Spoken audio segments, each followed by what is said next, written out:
खुल के एक बात कहूं, हो सकता है कुछ लोगों को बुरा लगे मगर मैं खुल के बोल दूं। मोबाइल का दौर है, इंटरनेट का दौर है। हम जानते हैं मोबाइल की स्क्रीन के ऊपर उंगली के टच से कौन कौन सी चीजें आपके सामने आ जाएंगी, शायद किसी ने सोचा भी नहीं था पहले के दौर में। आज गंदगी का सारा सैलाब हमारे नौजवान के हाथों में है। रात का अंधेरा है, कमरे की तन्हाई है, आपका मोबाइल स्क्रीन है और आप क्या देख रहे हैं या तो आप जानते हैं या आपका रब जानता है। कितने हमारे नौजवान हैं इस तरीके के गंदे वीडियोस देखते हैं, फिर उसके बाद वो अपनी जवानी को बर्बाद करते हैं और जब उनकी शादी होती है अपनी बीवी का हक अदा करने के काबिल भी नहीं होते हैं। मैं अपने नौजवान साथियों से बड़ी मोहब्बत से कहना चाहता हूं, भाई मेरे, अपने जिस्म को बर्बाद न कर, अपनी जवानी को बर्बाद न कर, कल तुझे पछताना पड़ेगा। वला तुल्कू बिअयदीकुम। क्यों? क्योंकि इंसान जिससे मोहब्बत करता है, इंसान ये जानने की भी कोशिश करता है कि मेरे महबूब को क्या पसंद है। भाई हम अपनी मां से मोहब्बत करते हैं तो क्या हम ये जानने की कोशिश नहीं करेंगे मेरी मां को क्या पसंद है? मेरी मां को खाने में जो चीज पसंद है मैं कोशिश करूंगा कि मां को वो चीज ला के दूं, खिलाऊं उसको। मुझे अपने बाप से प्यार है, बाप से मोहब्बत है, तो बाप को जो चीजें पसंद हैं, जिन चीजों से बाप को प्यार है, हम कोशिश करेंगे हम वो काम करें, वो चीजें हम लाएं जिससे हमारा बाप हमसे खुश हो जाए। ये मैं एग्जाम्पल दे रहा हूं, मिसाल दे रहा हूं। मैं मां से मोहब्बत करता हूं, मैं बाप से मोहब्बत करता हूं, इसलिए मैं मिसाल दे रहा हूं। लेकिन एक मोहब्बत और है मेरे प्यारे साथी। एक मुसलमान इस दुनिया में सबसे ज्यादा किससे मोहब्बत करता है? कुरान मजीद का दूसरा पारा खोलिए। अल्लाह तबारक व तआला फरमाता है,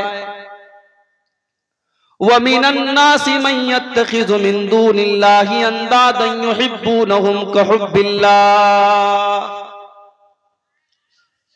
कुछ ऐसे भी लोग होते हैं जो अल्लाह के बराबर दूसरों को ठहराते हैं, अल्लाह का दर्जा दूसरे को देते हैं। युहिब्बूनहुम कहुब्बिल्लाह। जितना प्यार, जितनी मोहब्बत अल्लाह ताला से होनी चाहिए उतनी मोहब्बत वो किसी और से करते हैं।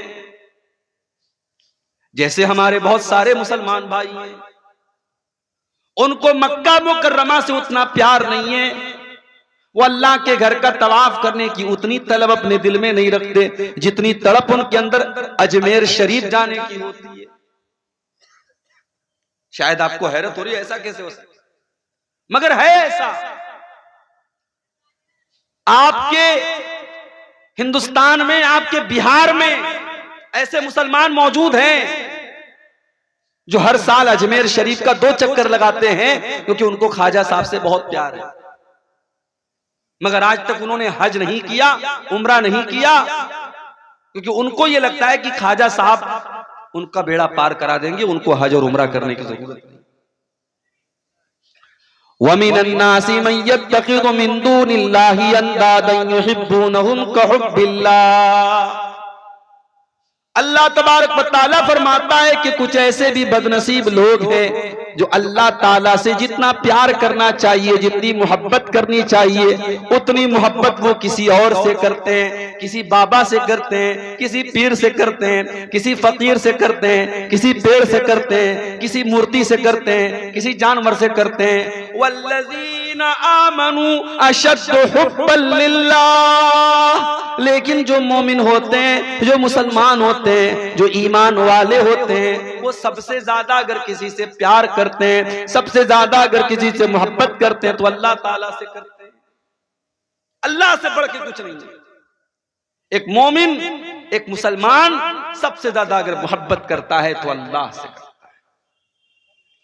अब जाहिर है जब हम अल्लाह से मोहब्बत करते हैं तो क्या हमारा फर्ज नहीं है हमारा कर्तव्य नहीं है, हमारा दायित्व नहीं है कि हम ये जानने की कोशिश करें कि अल्लाह को क्या पसंद है। आज की तकरीर का हमारा टॉपिक यही है कि अल्लाह किससे मोहब्बत करता है, वो कौन लोग हैं, वो कौन सी क्वालिटीज हैं, वो कौन सी चीजें हैं जिनके करने वाले से अल्लाह मोहब्बत करता है। इससे पहले कि मैं वो चीजें बयान करूं, एक और बात आपको बता देता हूं। जब अल्लाह ताला किसी से मोहब्बत करता है, भाई हमारे बहुत सारे भाई क्रिकेट के बड़े शौकीन हैं, विराट कोहली से बहुत प्यार करते हैं। अब विराट कोहली से मोहब्बत करने वाला, उससे लगाव रखने वाला, उसका जो फैन है, उसकी तमन्ना क्या होती है? अरे यार, कहीं पटना में मैच हो जाए, कहीं कलकत्ता में मैच हो जाए और मैं वहां जाऊं और विराट कोहली का ऑटोग्राफ मुझे मिल जाए। कोई नौजवान किसी फिल्म स्टार का फैन होता है, उसका फॉलोअर होता है, वो चाहता है उसका ऑटोग्राफ मिल जाए।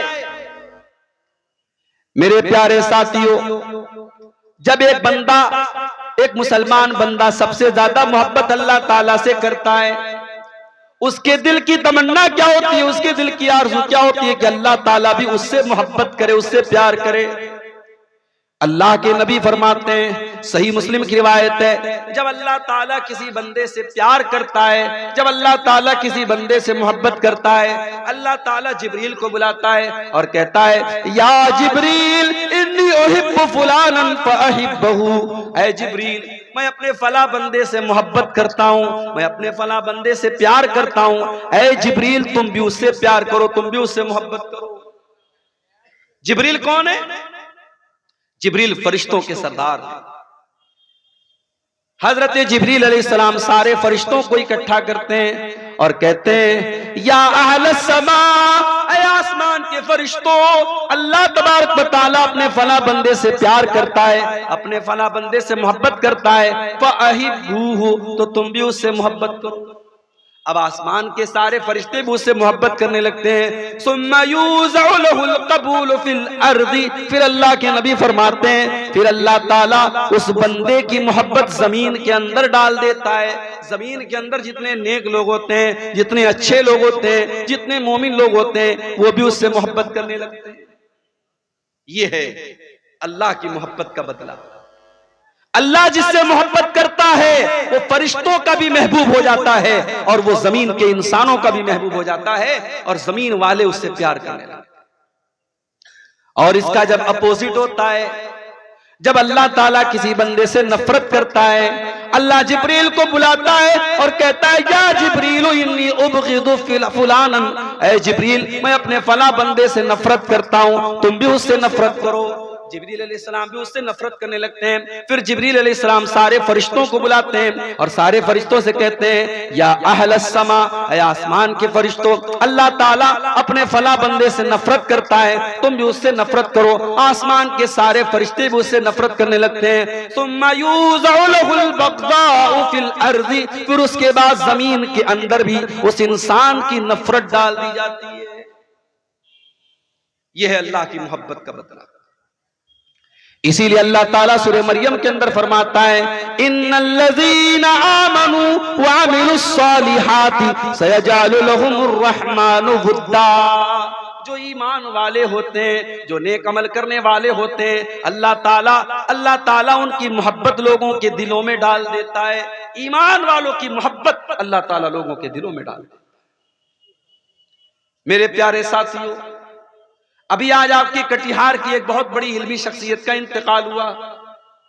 मैं जनाजे में नहीं जा पाया, हमारे बाज़ अहबाब जनाजे में गए थे। शेख अजीजुर रहमान अंसारी साहब, अल्लाह मग़फ़िरत फरमाए, लोगों ने बताया कि जनाजे में जम्मे गफीर था। कोई मालदार इंसान, कोई दुनियावी एतबार से अगर देखा जाए, उनसे ज्यादा दौलत वाले, उनसे ज्यादा स्टेटस वाले बहुत सारे कटिहार में भरे पड़े हैं। लेकिन आज एक आलिम दीन के इंतकाल के बाद उसके जनाजे में आने वाली हजारों की तादाद ये बता रही है, उसकी दौलत की बुनियाद पर उससे मोहब्बत नहीं की जा रही है, उसकी शोहरत की बुनियाद पर उससे मोहब्बत नहीं की जा रही है, उसके स्टेटस की बुनियाद पर उससे मोहब्बत नहीं की जा रही है। ये मोहब्बत अल्लाह ताला के डर की बुनियाद पर है, ये उनके इल्म की बुनियाद पर है, ये उनके तकवा की बुनियाद पर है। मेरे प्यारे साथियों, जो ईमान वाला होता है, जो इल्म वाला होता है, जो तकवा वाला होता है, जिसके दिल में अल्लाह का डर होता है, अल्लाह ताला उसकी मोहब्बत भी लोगों के दिलों में डाल देता है। इमाम बुखारी के इंतकाल को 1000 साल गुजर गए, हमने इमाम बुखारी को नहीं देखा, हमने इमाम मुस्लिम को नहीं देखा, हमने अबू दाऊद को नहीं देखा, हमने इमाम नसई को नहीं देखा, इमाम तिरमिजी को नहीं देखा, इमाम इब्ने माजा को नहीं देखा, इमाम अहमद इब्ने हंबल को नहीं देखा, हमने इमाम अबू हनीफा को नहीं देखा, हमने इमाम मालिक को नहीं देखा, हमने इमाम शाफई को नहीं देखा। ये सारे के सारे इमाम, इन्होंने अल्लाह के नबी के दीन को फैलाने में बड़ी मेहनत से काम लिया, रात और दिन एक कर दिया। आज भी हम इनका नाम लेते तो बड़े अदब से नाम लेते हैं, बड़े एहतराम से नाम लेते हैं, हम उनकी रिस्पेक्ट करते हैं, उनका सम्मान करते हैं, उनसे प्यार करते हैं। क्यों करते हैं? क्या उनसे हमें कोई फायदा मिल रहा है? क्या उन्होंने हमारे घर में अनाज का राशन की बोरी पहुंचाई है? क्या उन्होंने हमारे बैंक अकाउंट में पैसा जमा कराया है? नहीं नहीं मेरे प्यारे साथियों, हम उनसे इसलिए बुनियाद करते हैं, ये अल्लाह के नेक बंदे थे, ये अल्लाह के मुत्तकी बंदे थे, ये दीन की खिदमत करने वाले बंदे थे। उनको गए हुए 1000 बरस गुजर गए, मगर आज भी हम उनसे मोहब्बत करते हैं। अल्लाह ताला फरमाता है, इन्नल्लज़ीना आमनू व अमिलुस्सालिहाति सयजअलु लहुमुर रहमानु वुद्दा। जो ईमान वाले हैं और जो नेक अमल करने वाले हैं, अल्लाह उनकी मोहब्बत लोगों के दिलों में पैदा कर देता है। हमारे पड़ोसी मुल्क में एक बहुत जय्यद आलिम दीन पैदा हुआ, नाम सुना होगा आपने, अल्लामा एहसान इलाही ज़हीर रहमतुल्लाह अलैह। तकरीर करते थे तो मजमा बिल्कुल साइलेंट हो जाता। इंतकाल हुआ, बम ब्लास्ट हो गया जलसे के दौरान, कई उलमा तो मौके पर शहीद हो गए। अल्लामा एहसान इलाही ज़हीर भी बहुत ज्यादा जख्मी हुए। वो चूंकि मदीना यूनिवर्सिटी में पढ़े हुए थे और मदीना के अंदर उनकी बड़ी इज्जत थी, सऊदी गवर्नमेंट ने उस दौर में ऑफर किया कि इनका इलाज हम अपने सऊदी अरब में करना चाहते हैं। आनन फानन फ्लाइट से उनको पाकिस्तान से सऊदी अरब लेके जाया गया, हॉस्पिटल में एडमिट किया गया। हमला बहुत खतरनाक था, बम ब्लास्ट का मामला था। अल्लामा एहसान इलाही ज़हीर रहमतुल्लाह अलैह बच नहीं पाए और सऊदी अरब के हॉस्पिटल में उनका इंतकाल। जनाजे की नमाज मस्जिद नबी के इमाम ने पढ़ाई और मस्जिद नबी के अंदर उनका जनाजा रखा गया। कितने मुसलमान हैं जिनकी आरज़ू होती है, जिनके दिल की तड़प होती है कि मुझे मदीना में दफन किया जाए, मदीना में मेरी जनाजे की नमाज पढ़ी जाए, मदीने के इमाम मेरी जनाजे की नमाज पढ़ाएं। ओ लोगों, अल्लामा एहसान इलाही ज़हीर को देखो, इंतकाल उनका पाकिस्तान में होता है। साजिश करने वालों ने, मर्डर करने वालों ने, हमला करने वालों ने ये सोचा भी ना होगा अल्लाह ताला इस मर्द मुजाहिद को उस पाक सरजमीन पर पहुंचा देगा। इंतकाल उनका सऊदी अरब में होता है, रियाज के हॉस्पिटल में होता है। मस्जिद नबी में जनाजे की नमाज पढ़ी जाती है और मस्जिद नबी के बगल में जो बकी का कब्रिस्तान है, जिसे जन्नतुल बकी भी कहा जाता है, उस कब्रिस्तान में हजारों सहाबा की कब्रें हैं। उस कब्रिस्तान में हजरत अल्लामा एहसान इलाही ज़हीर शहीद को दफन किया जाता है। और आज भी अल्लामा एहसान इलाही ज़हीर के दौर में तो यूट्यूब नहीं था, उनकी तकरीरें 2-4 वीडियो आपको मिल जाएगा, ज्यादातर उनकी तकरीर की ऑडियो मिलती है, या फिर उनकी तकरीर के उन्होंने जो तकरीर की थी उसको लोगों ने किताबी शक्ल में बना दिया और आज भी किताबें मौजूद हैं। और जब पढ़ो तो महसूस होता है अल्लाह ताला ने इस मर्द मुजाहिद के अंदर कितनी हिम्मत और जुर्रत पैदा की थी और अल्लाह के रसूल से ये मर्द मुजाहिद कितनी मोहब्बत करता था। इन्नल्लज़ीना आमनू व अमिलुस्सालिहाति सयजअलु लहुमुर रहमानु वुद्दा। जो लोग ईमान वाले होते हैं, जो नेक अमल करने वाले होते हैं, अल्लाह ताला उनकी मोहब्बत लोगों के दिलों में डाल देता है। तो अपने प्रयत्न करें, कोशिश करें कि हम अल्लाह ताला को के महबूब आमाल को हम अपने अंदर पैदा करें, हम वो चीजें अपने अंदर पैदा करें कि अगर हम उन चीजों पर अमल करें तो अल्लाह हमसे मोहब्बत करे, और जब अल्लाह ताला हमसे मोहब्बत करेगा तो अल्लाह ताला दुनिया में भी इज्जत देगा और आखिरत में भी बेहतरीन ठिकाना देगा। तो बोलिए आप लोग इंशाअल्लाह अमल करेंगे या नहीं करेंगे? सिर्फ एक कान से सुनना नहीं है मेरे भाई, दूसरे कान से उड़ाना नहीं है, इंशाअल्लाह अमल करना है। और आज की तकरीर में हम कुरान और सुन्नत की रोशनी में कुछ ऐसी चीजों को देखेंगे जिनका नाम लेकर के अल्लाह ने कहा कि हाँ, ऐसा करने वाले से हम मोहब्बत करते हैं, ऐसा करने वाले से हम मोहब्बत करते हैं, ऐसा करने वाले से हम प्यार करते हैं। तो वो चीज अगर हम अपने अंदर पैदा कर लें तो इंशाअल्लाह अल्लाह ताला हमसे भी प्यार करेगा। तो आइए शुरू करते हैं। कुरान का दूसरा पारा, वला तुल्कू बियदीकुम इला तालुका, ऐ ईमान वालो अपने आप को हलाकत में मत डालो। आजकल एक नारा चलता है, my body is my choice, मेरा जिस्म मेरी मर्जी। अरे न जिस्म तेरा है न मर्जी तेरी चलेगी। औरत ऐसा कपड़ा पहन करके निकलती है कि अगर ये कहा जाए कि वो औरत नंगी है तो गलत नहीं होगा। जिस्म पर दो चार धागे पड़े हैं और औरत घूम रही है, और कोई अगर एतराज करता है तो कहती है माई बॉडी माई चॉइस, मेरा जिस्म मेरी मर्जी। कान खोल करके सुन लो, न जिस्म तुम्हारा है न मर्जी तुम्हारी है, ये जिस्म भी अल्लाह ताला का है और मर्जी भी अल्लाह ताला की चलेगी। इसीलिए इस्लाम के अंदर सुसाइड करना हराम है, आत्महत्या करना हराम है, खुदकुशी करना हराम है। ये जिंदगी अल्लाह की अमानत है और अल्लाह ताला की इजाजत के बगैर आपको कोई अधिकार नहीं है, आपको कोई हक नहीं है कि आप अपनी जिंदगी को खत्म करें। अब हमारे जो भाई बीड़ी पीते हैं, हमारे जो भाई खैनी खाते हैं, हमारे जो भाई सिगरेट पीते हैं, हमारे जो नौजवान भाई गुटखा खाते हैं, बड़े प्रेम से बड़े प्यार से बड़ी मोहब्बत से कहना चाहता हूँ, फतवा अपनी जगह है, उलमा के बयानात अपनी जगह है, बस कुरान की एक आयत पढ़ रहा हूँ, वला तुल्कू बिअयदीकुम इला तहलुका। अल्लाह फरमाता है, ऐ मेरे बंदो ऐसा कोई काम न करो जिससे तुम हलाक हो जाओ, अपने आप को हलाकत में न डालो, अपनी जान को बर्बाद न करो। ऐ गुटखा खाने वाले, तेरे गुटखे के पैकेट पर लिखा है टोबैको कॉजेस कैंसर। सिगरेट पीने वाले, तेरे सिगरेट के पैकेट पर लिखा है टोबैको कॉजेस कैंसर। टोबैको के इस्तेमाल से, तंबाकू के इस्तेमाल से कैंसर होता है। और हमने देखा है कितने पान खाने वाले, कितने सिगरेट पीने वाले, कितने बीड़ी पीने वाले जब कैंसर के मरीज हो गए, 2-4 महीने तड़पते रहे, फिर बड़ी बुरी मौत, वो मर करके अल्लाह के यहाँ चले गए। मेरे प्यारे साथियों, ऐसी कोई चीज मत खाओ, ऐसा कोई काम न करो जिसकी वजह से तुम अपने शरीर को बर्बाद कर रहे हो, अपनी किडनी को बर्बाद कर रहे हो, अपने फेफड़े को बर्बाद कर रहे हो। वला तुल्कू बिअयदीकुम इला तहलुका। अल्लाह फरमा रहा है अपने आप को हलाकत में मत डालो। और खुल के एक बात कहूं, हो सकता है कुछ लोगों को बुरा लगे मगर मैं खुल के बोल दूं, मोबाइल का दौर है, इंटरनेट का दौर है।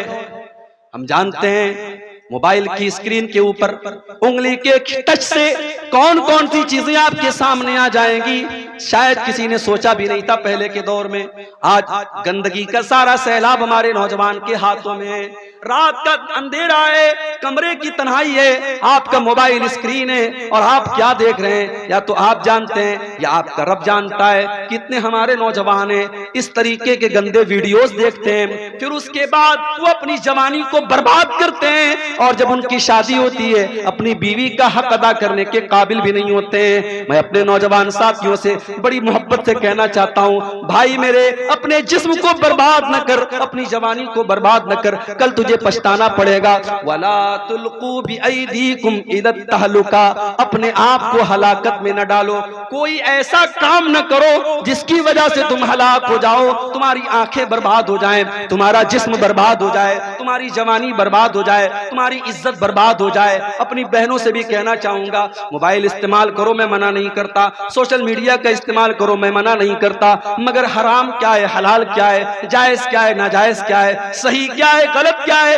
इसका डिफरेंस हमेशा करते रहना, इसका फर्क हमेशा करते रहना। कोई ऐसा कदम न उठाना जिससे आपकी इज्जत खतरे में पड़ जाए, आपका ईमान खतरे में पड़ जाए। वला तुल्कू बिअयदीकुम इला तहलुका, अपने आप आपको हलाकत में न डालना।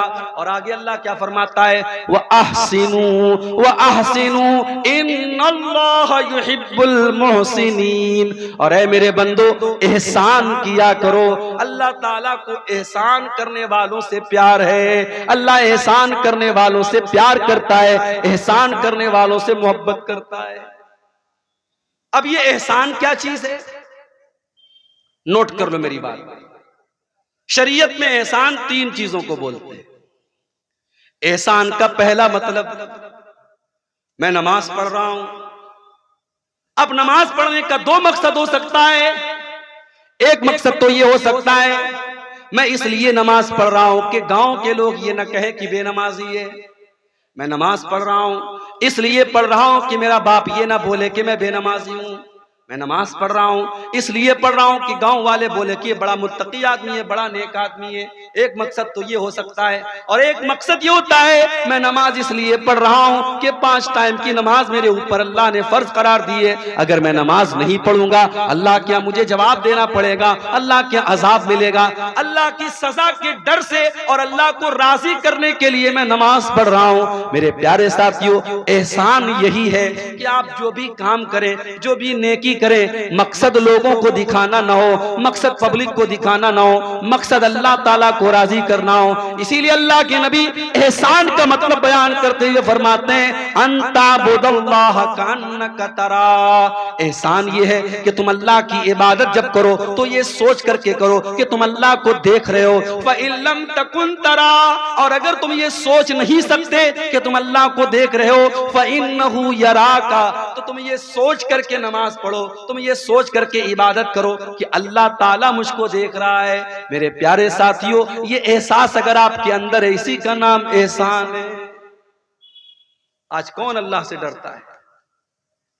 दुकान के ऊपर कैमरा लगा हुआ है, जाके पूछो दुकानदार से, तूने कैमरा क्यों लगाया? तेरी दुकान पर 5-5, 10-10 कैमरे क्यों लगे? जाओ कटिहार के बड़े बड़े शोरूम में चले जाओ, जाकर के दुकानदारों से पूछो, तुमने अपनी दुकान पर इतने बड़े बड़े कैमरे क्यों लगाए? वो बोलेगा, हमने सुरक्षा के लिए लगाए, हमने सिक्योरिटी के लिए लगाए। अगर हमारी दुकान का माल कोई चुरा के लेके जाने लगेगा, हम कैमरे से पकड़ लेंगे, हम कैमरे से देख लेंगे। आज कैमरा लग गया, सामान चोरी होने बंद हो गए। आज कैमरा लग गया, दिल्ली के अंदर लड़कियों से छेड़छाड़ कम हो गई। आज कैमरा लग गया, रेप की घटनाएं कम हो गई। कैमरा लग गया, इंसान डर गया, नहीं यार कैमरा लगा हुआ है, सब रिकॉर्ड हो रहा है। मेरे प्यारे साथियों, इंसान के बनाए हुए कैमरे से डर गया। इंसान का बनाया हुआ कैमरा तो फेल भी हो सकता है, इंसान का बनाया हुआ कैमरा तो खराब भी हो सकता है। इंसान का बना हुआ कैमरा तार से और वायर से चल रहा है, इंटरनेट से चल रहा है, इंटरनेट रुक गया,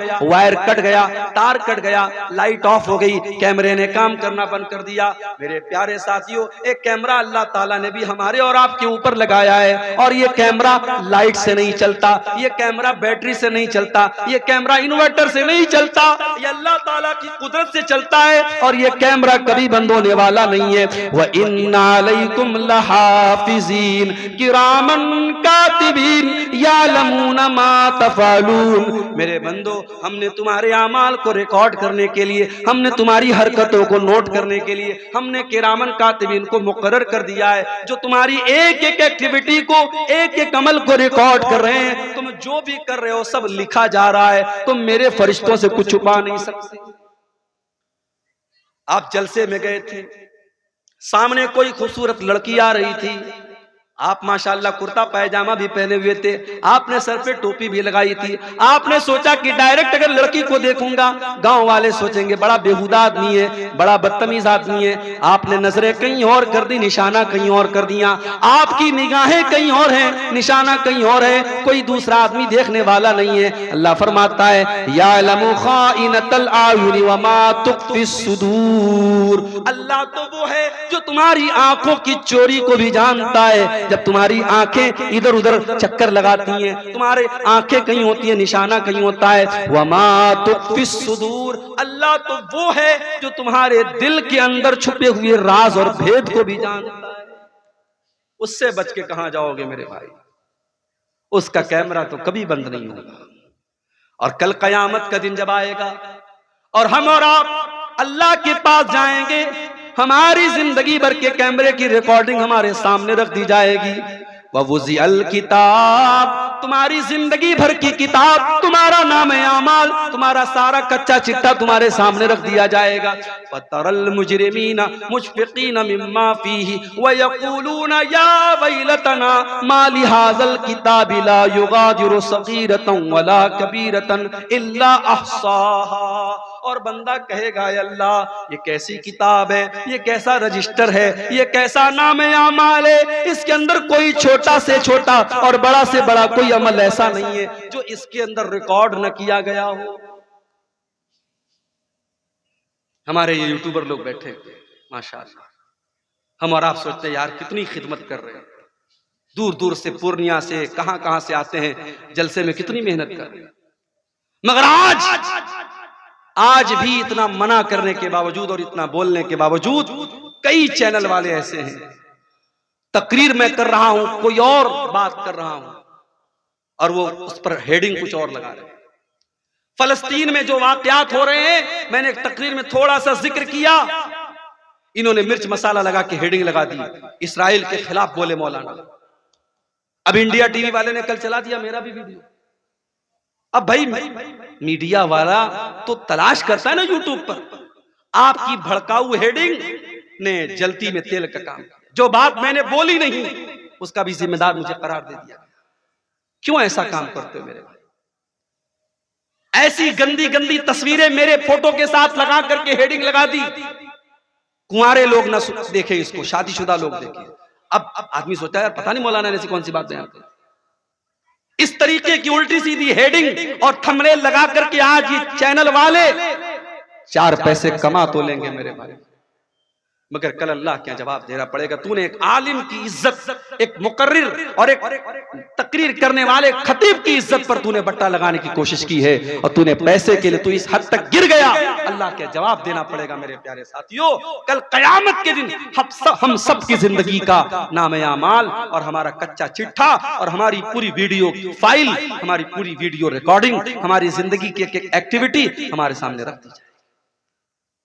ववजदू मा अमिलू हाजिरा, तुमने जो भी अमल किया होगा सब तुम्हारे सामने आ जाएगा। वला यज़लिमु रब्बुका अहदा, और अब्दुल गफ्फार साहब की फाइल में वही बात होगी जो उन्होंने किया है, मुनीरुल इस्लाम साहब की फाइल में वही बात होगी जो उन्होंने किया होगा, मौलाना बदरुद्दोजा साहब की फाइल में वही बात होगी जो उन्होंने किया होगा। हर इंसान की अपनी फाइल होगी, अपनी किताब होगी। अल्लाह ताला किसी के साथ कोई जुल्म नहीं करेगा, किसी के साथ कोई अत्याचार नहीं करेगा। तो एहसान का एक मतलब यह है मेरे भाई कि जो भी अमल करो अल्लाह को राजी करने के लिए, किसी को दिखाने के लिए मत करो। मगर वो दौर खत्म हो गया। पहले के दौर में लोग नेकी करते थे तो छुप करके करते थे। कहावत थी नेकी कर दरिया में डाल, कहावत थी नेकी कर दरिया में डाल। आज सोशल मीडिया का दौर आ गया, अब कहावत बदल गई। अब नेकी कर स्टेटस पर डाल, नेकी कर इंस्टाग्राम पर डाल, नेकी कर फेसबुक पर डाल, नेकी कर व्हाट्सएप पर डाल, नेकी कर अखबार में डाल, नेकी कर मीडिया में डाल। नहीं मेरे प्यारे साथियों, अपनी नेकियों को बर्बाद न करो। अंताबुदल्लाह कान्नका तरा, एहसान ये है कि तुम अल्लाह की जब भी इबादत करो, जब भी तुम कोई नेक अमल करो, ये सोच करके करो हम अल्लाह को देख रहे हैं। और अगर ये सोच ना सको तो ये सोच करके करो कि अल्लाह हमको देख रहा है। बुझते पारे? एहसान का मतलब समझ गए? ये क्या है? किसी ने चंदा दिया, सोने का है, माशाअल्लाह। ये किसी माँ बहन की तरफ से ये सोने की, हमारे यहाँ इसको नाक की का नहीं, नाक की मच्छी। चलो भाई ये नया नाम पता लगा, नाक की मच्छी आई है। अल्लाह ताला इस बहन के सदके को कबूल फरमाए और अल्लाह ताला इस सदके को इसकी नजात का जरिया बना दे, आमीन। तो एहसान का पहला मतलब मैंने आपको समझा दिया। अब एहसान का दूसरा मतलब समझ लो।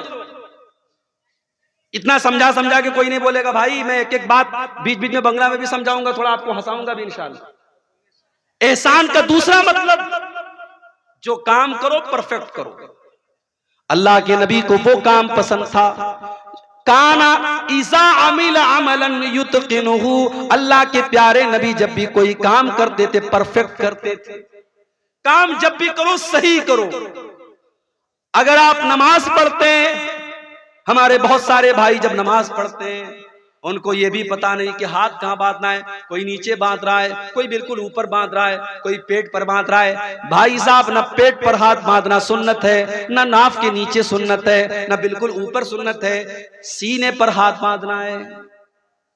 रुकू में जाना है तो पीठ को बिल्कुल बराबर रखना है, पीठ को और सर के लेवल को बराबर रखना है। सजदे में जाना है तो कम से कम बदन का 7 हिस्सा जमीन पर होना चाहिए, दोनों हाथ जमीन पर होना चाहिए, दोनों घुटना जमीन पर होना चाहिए, दोनों पैर की हथेली जमीन पर होनी चाहिए और नाक और माथा जमीन पर होना चाहिए। नमाज पढ़ रहा है आदमी लेकिन सही तरीके से नहीं पढ़ रहा।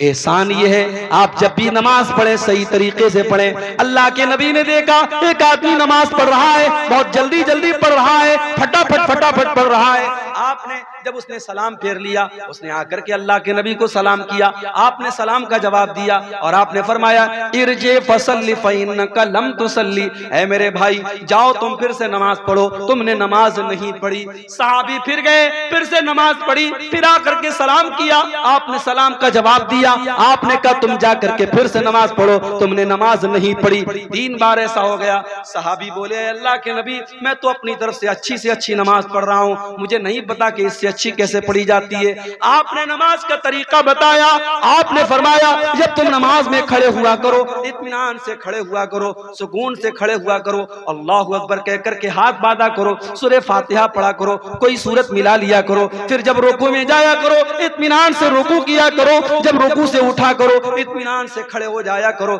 फिर आराम से सजदा किया करो, फिर आराम से सजदे से उठा करो, इत्मीनान से नमाज पढ़ा करो, तब जाकर के तुम्हारी नमाज पूरी होगी। एहसान का एक मतलब ये भी, जो काम करो परफेक्ट तरीके से सही तरीके से करो। यहां तक कि जब आप जानवर के गर्दन पे छुरी चला रहे हो, अल्लाह के नबी फरमाते हैं इज़ा क़तलतुम फ़ासिनुल क़ितला व इज़ा ज़बातुम फ़ासिनुज़ ज़िबहा, जब तुम अपने जानवरों को ज़बा करो तो सही तरीके से ज़बा करो। उसका तरीका समझ लो कि कहां पे छुरी रखना है, कौन सी रग को काटना है, कब काटना है। जब ज़बा करो तो सही तरीके से ज़बा करो, अपनी छुरी को तेज कर लिया करो। छुरी ऐसी ना हो कि बेचारा जानवर तड़प तड़प करके मरे, छुरी इतनी तेज हो कि एक बार छुरी चलाओ और जानवर की जान निकल जाए। छुरी को पहले से तेज कर लो ताकि अपने जानवरों को आराम पहुंचाओ। तो यह है एहसान का दूसरा मतलब।